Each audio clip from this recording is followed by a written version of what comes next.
But first, as I said, Bitcoin nearly wiping out the entirety of its gains at one point today in just the last week. About $500 billion in market cap wiped off the board overnight. Essentially everything on Yahoo Finance's board here in the red, deep in the red. The only one you see there in the green is Tether, the stable coin. Even major exchanges, Binance and Coinbase, running into issues with user withdrawals as investors rushed for the exits. And here to make sense of the sell-off we're seeing as it plays out today, happy to welcome back into the program Travis Kling, Ikigai Asset Management Founder and CIO. And Travis, the number one question whenever you see sell-offs like this is everybody out there kind of wondering themselves too, should I be selling? What's your take of maybe the collapse we're seeing now and the rapid intensity of it today? Hey, Zach. Well, it's going to be cloudy in the morning here in Los Angeles with a high of 67 during the day. You can expect an overnight low as clouds come through the east side at about 57 degrees. There's a 30% chance of rain tomorrow. And, oh, wait, sorry. Am I not applying for a weather position for Yahoo Finance? Yeah, I mean, I wish that's what we could talk about today. Instead, it's just complete carnage. Totally kidding here. Just gotta keep a little bit of a sense of humor about you during times like this. Look, big sell off today. Big sell off over the last week. Bitcoin's down 35% month to date. When I checked a few minutes ago, definitely a lot of volatility right now. ETH down actually only 7% year to date. Bitcoin has actually already bounced 26% off of its bottom from a couple hours ago. ETH is up 44% off of its bottom from a couple hours ago. And, just a friendly reminder that BTC is still up, 28% year to date. ETH is still up more than 200% year to date. So if you can just take a very marginal step back here, for as much downside price volatility as we're seeing right now, certainly all is far from lost at the moment.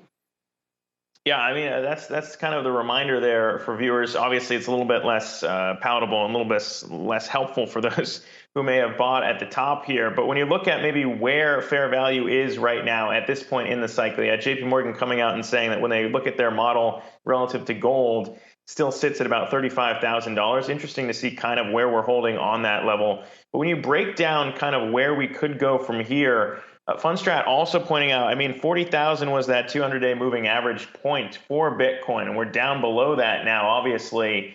And you look at the forward returns, only 10% when you're below that versus about 200% when you're above it. I mean, it just doesn't seem. What's the catalyst to get you out of the down cycle? That some would point to and put fault on Elon Musk for kind of triggering all this. I mean, how does that sentiment turn? Because we know that that's just how this sector trades.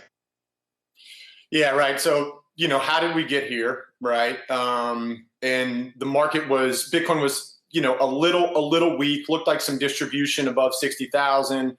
We started heading to the bottom of the multi-month range there. And then, right then Elon gets on Twitter and just kind of does this, verbal puke thing around Bitcoin as it relates to ESG. This ESG narrative, which the mainstream media has been covering with, I would say a one-sidedness for months now. That I think people doing research understand that the ESG picture for Bitcoin mining is not nearly as one-sided. It is meaningfully more hash power is being driven by renewables. That's going to continue over time. But when a guy like Elon comes out and does a total 180 like he did, then that just kind of sent us into this downward spiral. And then, as crypto always has a tendency to do, things just kind of get oversold to the downside, and we're kind of right in the middle of that right now. These fair value models, I don't particularly prescribe to too much. You could probably pick a model and have it tell you various different fair value metrics. I think it's probably more instructive to ask yourself, what is the likelihood that we just ended an entire crypto cycle.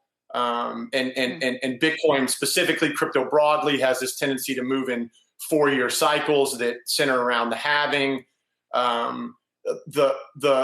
If what we just saw was a kind of broader macro cyclical top for Bitcoin, and then that's going to drag down the rest of the alt market, this will be one of the most odd one of those in Bitcoin history, one of the most unique tops in Bitcoin history. And when you look at the kind of qualitative backdrop for what's going on, both crypto specifically and macro broadly, kind of global macro, I kind of struggle to see how this would be a broader cyclical top, and that, say we're not going to get back to 60,000 for 18 months or 2 years or 3 years or something longer than that.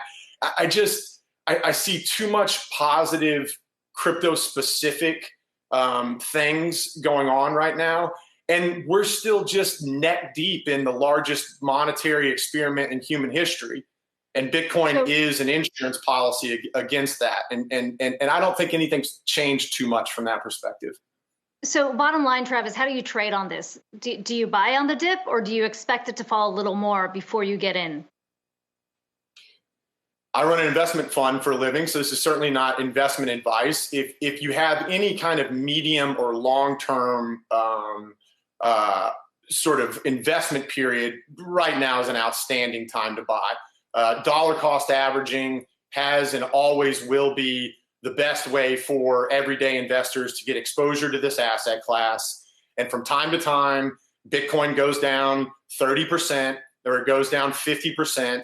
And historically, if you've just bought a little extra relative to your dollar cost average during periods of time like that, that strategy has served you very well.